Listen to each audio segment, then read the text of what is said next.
I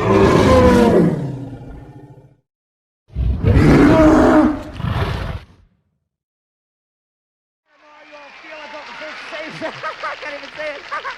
Okay, don't hold in your laughs, folks. It creates gas. That's right. The more laughs you hold in, the more gas you create. You only end up spoiling the evening for everyone. So everybody, give me an H. Give me an A. Give me an H. Give me an A. What's it spell? There, don't you feel better? I gotta tell you, I haven't been feeling too good myself. I went to this Hollywood party last week. Wilt Chamberlain was there. I thought I'd be cool. I said, hey, Wilt, how's the weather up there? He said it's raining and he spit on me. Well, it could have been worse.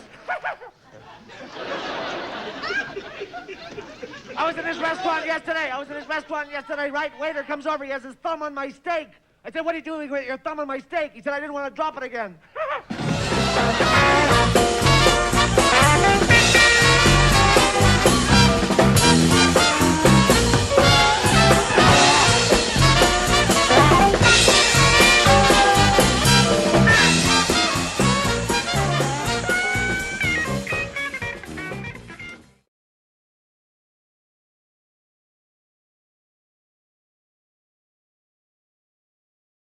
In 1976, there was a little show that was created by Chuck Barris, the same producer who had produced the Newlywed Game and the Dating Game, both highly successful game shows in their day.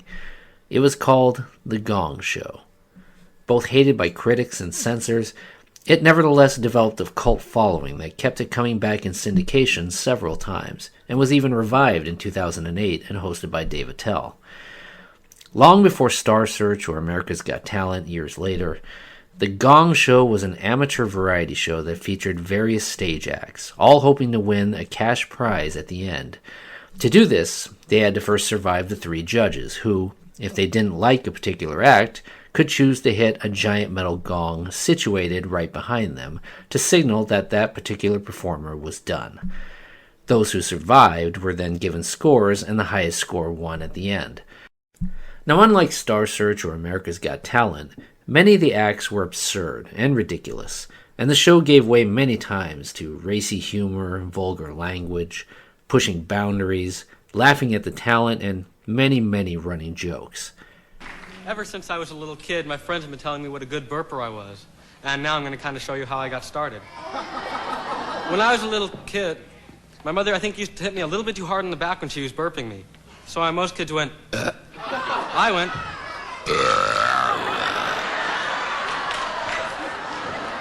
Then I got a little bit older, and I started picking up words here and there. Like the first word I ever said was...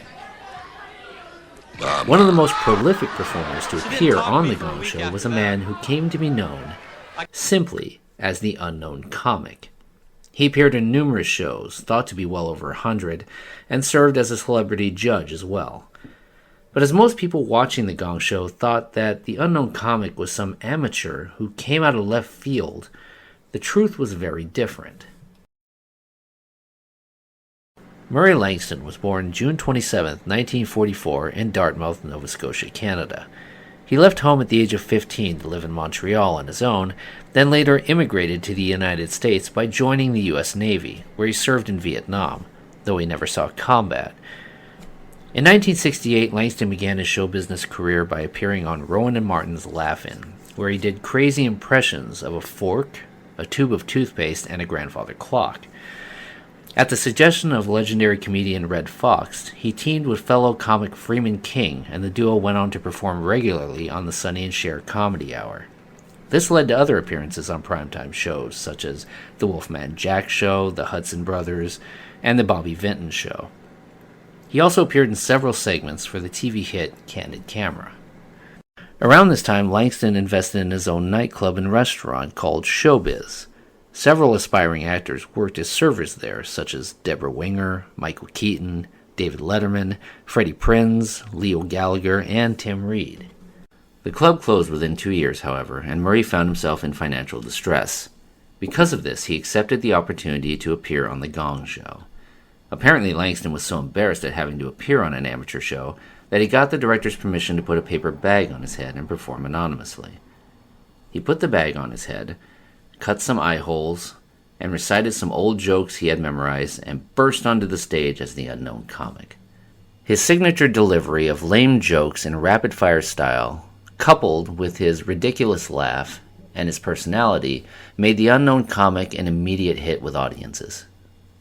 The character took off nationally, and the unknown comic began to appear on several popular talk and variety shows.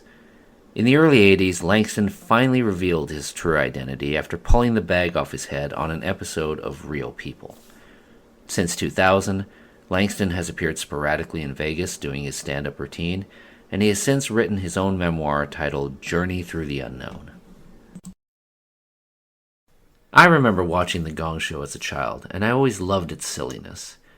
To this day, however, the one thing that has always stuck in my mind about The Gong Show was seeing the unknown comic, and I'm not sure why that exactly is.